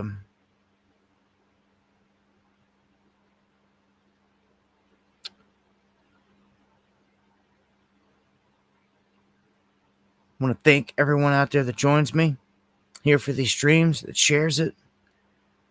Everyone that supports the channel. Appreciate it more than you know. Much love to all the mods for holding it down. Yeah, I'm just another one. The Epstein thing's never gonna leave. Like every show, every day, all the time. Like it's constantly gonna be thinking about it from here on out. Along with a ton of other things that's going on. But yeah, good night, everyone. Much love. Be safe out there. In whatever you do. Enjoy your time with friends and family. Make the most of it. You never promise tomorrow. And as I always say, if the Lord doesn't return in the coming days, I'll see you here next time for some Underground World News Live. Much love. God bless.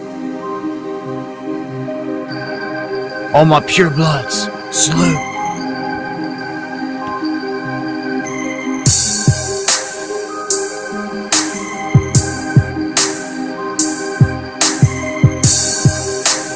Thank you daily. Buddy Rouse. Melody. OG, RJ. Thank you, Wilson. Much love, y'all. Miss Brady's Ghost. Deanne. Much love.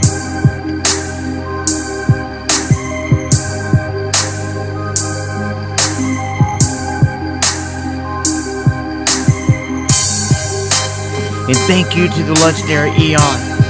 Always coming through, man. Always coming through. I can't stress to you enough how much I appreciate it. To the fullest, man. Much love. God bless.